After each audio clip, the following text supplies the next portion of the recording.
तो इस वक्त दुनिया क्या दो हिस्सों में बंट चुकी है? क्या एक और वर्ल्ड वॉर की तरफ दुनिया बढ़ रही है? क्योंकि नेटो कोल्ड वॉर के बाद का सबसे बड़ा अभ्यास कर रहा है। दूसरी तरफ ईरान, रूस, चीन भी अभ्यास कर रहे हैं। अरुणाचल प्रदेश पर एक महीने में चीन ने चौथी बार दावा किया है। पाकिस्तान ने जिसे बोया था, आज पाकिस्तान उसे ही काट रहा है। यानी कि वो आतंकवाद लगातार पाकिस्तान को अब डस रहा है। कई सवाल हैं जिनका जवाब आज तलाशने की कोशिश होगी। हमारे साथ बेहद खास मेहमान major general Bhupesh Jain sir, बहुत बहुत शुक्रिया सर, थैंक यू, जय हिंद, आपने समय दिया। जय हिंद। बहुत सारे सवाल थे जिनका जवाब मैंने तलाशना था और आज आपके पास आया हूं मैं। बहुत सारे मुद्दे हैं, उन पे बात करूंगा, लेकिन सबसे पहले मुझे लगता है कि जो मेरा ओपनिंग रिमार्क था थर्ड वर्ल्ड वॉर, उसको लेकर मैं आपसे बात करूं। इस वक्त हम देख रहे हैं कि एक बड़ा अभ्यास चल रहा है नेटो का, कहें तो कोल्ड वॉर के बाद सबसे बड़ा एक्सरसाइज नेटो कर रहा है। दूसरी तरफ चाइना, रशिया, ईरान भी अपनी एक्सरसाइज कर रहे हैं। नॉर्थ कोरिया भी एक बड़ी एक्सरसाइज कर रहा है। क्या ये पोस्टरिंग ऑफ पावर चल रही है भूपेश जैन सर, या हम माने कि दुनिया फिर से एक बार दो हिस्सों में बंट रही है? दुनिया दो हिस्सों में नहीं बट रही जी, दुनिया कई हिस्सों में बट रही है। ओके। वर्ल्ड वॉर 2 के बाद जो स्ट्रक्चर उठ करके आए थे वर्ल्ड के अंदर, जो वेस्ट, जो जीतने वाली पावर ने मिलकर बनाए थे, जी, जिसके अंदर रशिया और अर्स्टवाइल यूएसएसआर भी शामिल था, तो इन अलाइज पावर जिनको बोला जाता था, उसमें यूनाइटेड नेशन था, वर्ल्ड बैंक था, इंटरनेशनल कोर्ट ऑफ जस्टिस था, वगैरह वगैरह। जी जी, उसके पश्चात वर्ल्ड दो हिस्सों में बंट गया। वार्सा पैक्ट जी, अर्स्टवाइल यूएसएसआर के साथ, और नाटो पावर्स, ये दो मेन पावर्स रही। पर इन दोनों पावर्स के बीच कुछ आपस में काफी बातचीत होती थी। फेमस रेड फोन माना जाता था व्हाइट हाउस और क्रेमलिन के अंदर। ओके। तो ये आपस में जब बात करते थे तो उन्होंने अपने हिस्से बांट लिए थे। वार्सा पैक्ट, ओके, नेटो का, जी, कुछ कंट्री एशियाज के अंदर रशिया के मित्र थे, भारत जैसे, और कुछ वेस्ट के, पाकिस्तान जैसे, जी, कुछ चाइना जैसे, दोनों तरफ खेल रहे थे। 71 के बाद उन्होंने उधर खेलना भी शुरू कर दिया, पर लार्जली रशिया के साइड थे। उसी तरह अफ्रीका रहा, उसी तरह लैटिन अमेरिका रहा, और इवन नॉर्थन अमेरिका के कुछ एक छोटे छोटे कंट्रीज, क्यूबा इंक्लूड ऐसे। ठीक है। अब 89 में यूएसएसआर टूट गया, जी, भिन्न भिन्न कंट्री आ गए। अमेरिका एक सिंगल सुपर पावर के रूप में रह गया, बाकी सब छोटे छोटे थे, किसी और में और ज़्यादा पावर नहीं थी। तो अमेरिका ने उसको अच्छा समय देख करके अपनी बिना ज़्यादा थ्रेट के, बिना ज़्यादा खर्चे के अपने आप को एक्सपैंड किया। Okay sir. नेटो बढ़ करके रशिया के दरवाजे में पहुंच गया। जी, यूक्रेन को भी वादा कर दिया कि आपको भी हम ले लेंगे, जॉर्जिया को भी ले लेंगे, ईयू भी बढ़ गया। जी, और चाइना के साथ उन्होंने चाइना ने उस मौके का फायदा उठाया, जी, और फैक्ट्री ऑफ द वर्ल्ड बन गया। ओके। 2010 के बाद दो चीजें हुई। चाइना को लगा कि वो अब राइज कर गया है, जी, और रशिया में पुतिन ने अपनी सेनाओं को, उसको लगा कि उसने अच्छा तैयार कर लिया है। जी, तो जब अरब स्प्रिंग वगैरह हुआ तो रशिया ने कुछ सीरिया वगैरह के अंदर जाकर के, जो वेस्ट चाहता था चेंज इन रेजिम, जी, वो नहीं होने दिया। क्या कर बिल्कुल, सकते हैं? आगे बात करेंगे, राइज ऑफ चाइना पर भी मैं बात करूंगा, लेकिन उससे पहले एक और अहम पॉइंट मैं नेटो को लेकर ही आपसे बात करना चाहता हूं। हाल ही में फ्रांस के राष्ट्रपति मैक्रों कहते हैं कि जरूरत पड़ी तो हम यूक्रेन के अंदर अपनी फौजी दस्तों को भेज सकते हैं। जर्मनी उसका खंडन कर देता है, पेंटागन उसका खंडन कर देता है। क्या नेटो के अंदर सब कुछ ठीक है? कहीं ऐसा तो नहीं कि नेटो भी इस वक्त डिवाइड हो चुका है सर? देखिए, नेटो, फ्रांस की आदत रही है ओके, कि वो कुछ ना कुछ ऐसा एक आउटरेजियस स्टेटमेंट दे करके जी, लीडरशिप नेटो के अंदर बनाने की कोशिश करते हैं। आफ्टर ऑल नेटो भी तो बहुत सारे कंट्रीज हैं, जी, जी, उसके अंदर भी पॉलिटिक्स होती है। अमेरिका पावर है, अमेरिका के बाद अगर कोई मिलिट्री पावर है नेटो के अंदर तो वो थोड़ी बहुत यूके है और थोड़ा बहुत फ्रांस है। फ्रांस है। फ्रांस अभी तो इस लिहाज से देखें तो आई थिंक इसको मैं बहुत ज़्यादा सीरियस नहीं लेता, जब क्योंकि मिलिट्री पावर नेटो के अंदर अमेरिका है। अमेरिका ही है। एक पॉइंट ऑफ, आपने राइज ऑफ चाइना की बात की और हम देख रहे हैं ये कि बहुत तेजी से चाइना बढ़ रहा है। जिस प्रकार से शी जिनपिंग का मकसद है 2050 तक वर्ल्ड क्लास आर्मी बना देने का, और जिस प्रकार से वो अपने न्यूक्लियर्स और मॉडर्नाइजेशन पे काम कर रहा है, राइज ऑफ चाइना सिर्फ अमेरिका के लिए खतरा है या फिर इंडिया पर आंच पहले पहुंचेगी इसके साथ? और राइज ऑफ चाइना सबसे पहले चाइना के लिए खतरा है। ओके बाकी वर्ल्ड के लिए तो खतरा है जी। क्या होता है कि जब आप पावर इकट्ठी करते हो और बहुत से साजो सामान बनाते हो, जहाज बनाते हो, टैंक बनाते हो, स्पेस क्राफ्ट बनाते हो। रशिया एक मिलिट्री पावर थी, ऐतिहासिक मिलिट्री पावर है जी। यूक्रेन में आपने देखा इन्फेंट्री, आर्टिलरी और टैंक दस्ते जी मिल करके युद्ध नहीं कर पाए यूक्रेन में। बिल्कुल। चाइना ने तो युद्ध नहीं लड़ा, लेटेस्ट टेक्नोलॉजी के साथ युद्ध किया ही नहीं है। देखिए एक्सरसाइज होती है, युद्ध होता है। युद्ध में फैसला दुश्मन करता है। अमेरिका युद्ध लड़ता है जगह जगह जी।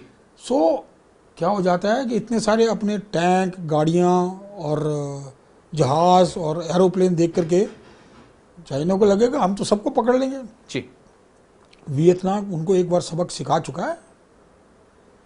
आई होप चाइनीज भूले नहीं है। जी। भारत की सेना चाहे कितनी भी चीन को कमजोर दिखती हो, कमजोर उतनी है नहीं, इसका ज्ञान चाइनीज को है।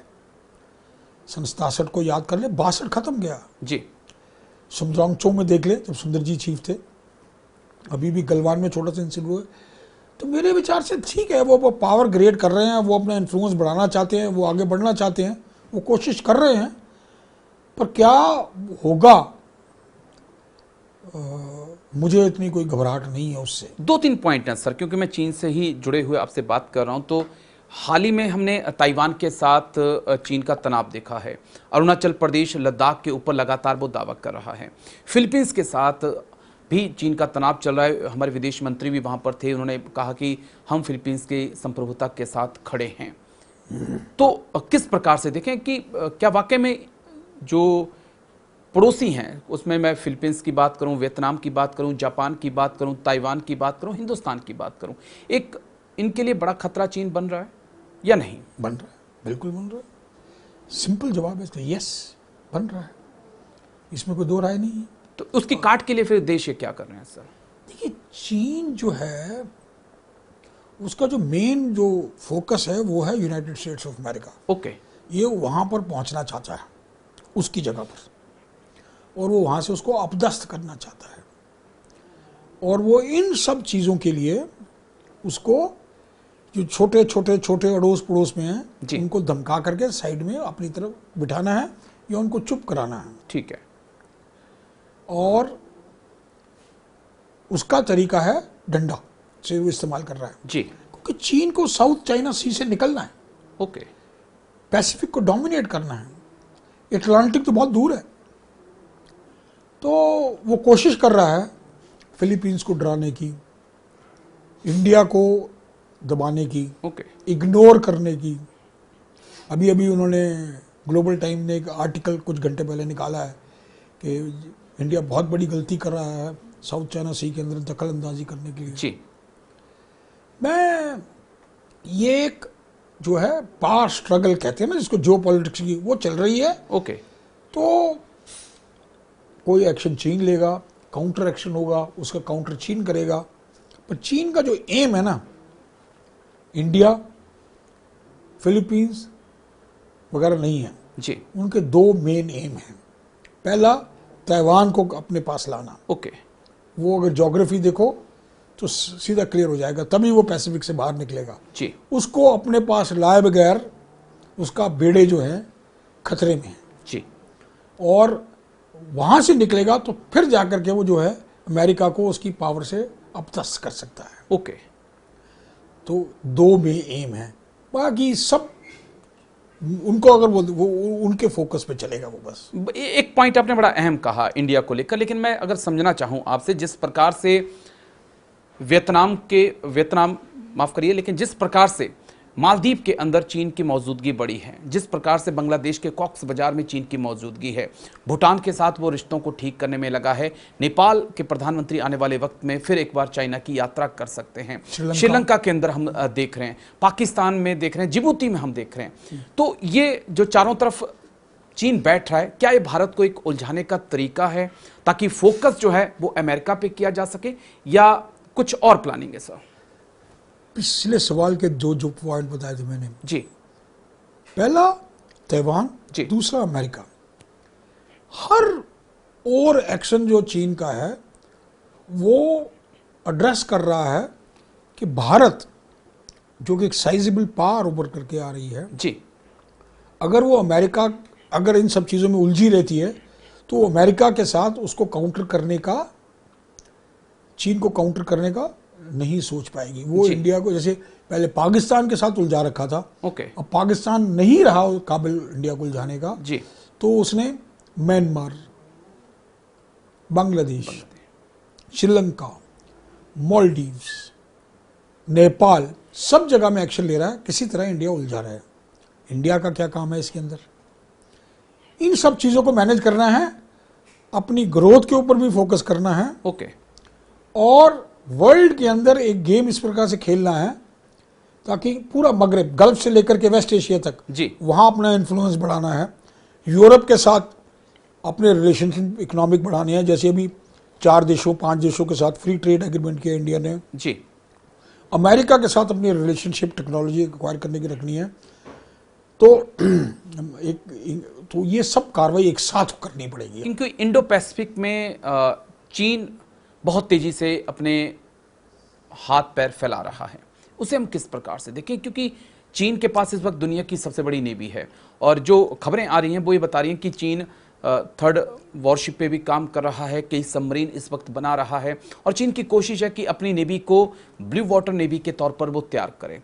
क्या आने वाले वक्त में इंडो पैसिफिक का जो ये एरिया है ये बहुत इंपॉर्टेंट हो जाएगा भारत, चीन और अमेरिका के लिहाज से? सर अभी देखो, सिर्फ जहाज बनाने से काम नहीं चलेगा, नेवी नहीं बनती जी। हवाई जहाज कहाँ है उसके पास उस के ऊपर लैंड करने के लिए?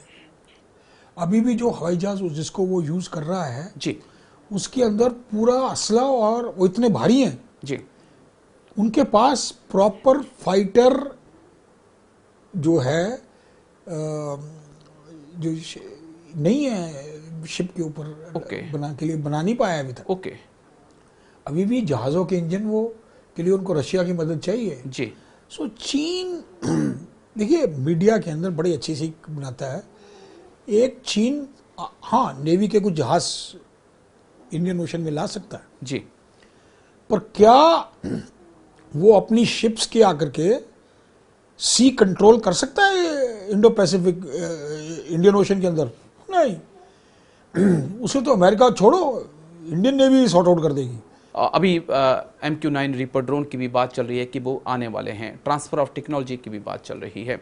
हम इंडिया और अमेरिका के रिलेशंस को कैसे देख सकते हैं? क्या इन दोनों देशों के रिलेशंस का फ्यूचर है, और इंडिया कितना ट्रस्ट कर सकता है अमेरिका के ऊपर? देखिए, जियो पॉलिटिक्स के अंदर जी एक बड़ी सिंपल सी ट्रस्ट बट वेरीफाई, ठीक है ना। एज फार एज जो इवॉल्विंग वर्ल्ड ऑर्डर है जी, अमेरिका की कंपल्शन है इंडिया के साथ मिलकर के चलना, इंडिया की कंपल्शन है अमेरिका के साथ मिलकर चलना जी। ये स्मूथ रिलेशनशिप नहीं होगा। ये मतलब शादी का रिश्ता भी नहीं है, वो आजकल तो वो भी टूट जाते हैं जी, ना ही ये रिश्तेदारी है जी। ये एक इंटरेस्ट बेस्ड रिलेशनशिप है जिसके अंदर हम दोनों देश अपने अपने इंटरेस्ट को मद्देनजर देख रखते हुए इस रिलेशनशिप को ड्राइव कर रहे हैं। और जब तक चीन का रवैया के अंदर मेजर तब्दीली नहीं पाते हैं अमेरिका जी, ये चलेगा। इसके लिए अगर ये तभी इसके अंदर दबाव पड़ेंगे अगर चीन का रवैया कुछ चेंज हो सकता है तो। अगर मैं शॉर्ट में आपसे समझना चाहूं तो क्या भूपेश जैन सर ये कहना चाह रहे हैं कि भारत अमेरिका की दोस्ती का अहम पॉइंट चाइना है, बीजिंग है? कोई डाउट नहीं होना चाहिए आपको। नॉट ओनली चाइना, जी, इमर्जिंग वर्ल्ड ऑर्डर, ओके, क्योंकि हम भी देख रहे हैं कि हमको चाहिए एक एक बैलेंस्ड वर्ल्ड जिसके अंदर चीन दूसरों को थ्रेटन ना करे। जी। हमें चाहिए रशिया, वो भी एक इंपॉर्टेंट पार रहे। मैं एक चीज और, क्योंकि अमेरिका की बात मैं कर रहा हूं, ट्रांसफर ऑफ टेक्नोलॉजी भी मेरे मुंह से निकला, तो क्या हम हमेशा अमेरिका की ट्रांसफर ऑफ टेक्नोलॉजी पर ही निर्भर रहेंगे या वो वक्त आ चुका है कि अब खुद की टेक्नोलॉजी पे काम करना होगा? देखिए, टेक्नोलॉजी ट्रांसफर जो है ना, जी, ये अगर आप इतिहास में देखें तो कई बार हुआ है। ओके, बोफर्स के टाइम पर भी ये डील में यही था कि टेक्नोलॉजी ट्रांसफर होगा। जी, जहाज़ों के लिए भी हुआ, टेक्नोलॉजी ट्रांसफर होगा, चाहे रशिया से आया चाहे अमेरिका से जी, आया। जी, टेक्नोलॉजी ट्रांसफर तभी है जब हम उसको हम लेकर के आगे जंप मारते हैं। बिल्कुल सर। और अमेरिकन कमर्शियल वर्ल्ड है, वो टेक्नोलॉजी नहीं भेजते। जी, ओके, आपको किसी ने टेक्नोलॉजी नहीं भेजी। आज की डेट में अमेरिका ने अपने मोस्ट ट्रस्टेड एलॉयज को भी जो टेक्नोलॉजी नहीं जी, ट्रांसफर की है, जी, चाहे वो इजराइल है चाहे वो जापान है, जी, उनको वो खरीदने देते हैं, अलाउ करते हैं खरीदना। जी, ये कमर्शियल रिलेशनशिप है। ये भी जो आप जो सुन रहे हैं ना इंजन का, जी, जी, ये कमर्शियल खरीद फरोख्त का रिश्ता है। ओके, तो इसको टेक्नोलॉजी ट्रांसफर जो है ना, ये एक आप सुनते हैं वर्ड, बिल्ली जो है शेर को पेड़ पे चढ़ना नहीं सिखाएगी। ठीक है। मेरे पास और बहुत सारे सवाल हैं, लेकिन क्योंकि मैं अमेरिका पे हूं तो मुझे एक चीज और आपसे समझनी है। क्या major general Bhupesh Jain sir, जिस प्रकार से अमेरिका और भारत के रिलेशन और जिस प्रकार से अरुणाचल प्रदेश के ऊपर अमेरिका की भी हाल ही में स्टेटमेंट आई थी, कहीं ऐसा तो नहीं कि अमेरिका ने जिस प्रकार से रूस के खिलाफ यूक्रेन को खड़ा किया, अमेरिका चीन के खिलाफ भारत का राइज चाहता है? सर, यस, अमेरिका चाहेगा कि भारत उठ करके उस काबिलियत तक हो कि वो चीन को बैलेंस करे। Why not, why not, and we will be very happy to balance China. After all, China अपना वेट अड़ोसियों पड़ोसियों पे ना डाल सके जी, और चाइना इंडिया अपने पैरों पे खड़े हो, तो वर्ल्ड के अंदर जो पॉलिटिक्स के अंदर इसी प्रकार बैलेंस कराया जाता है।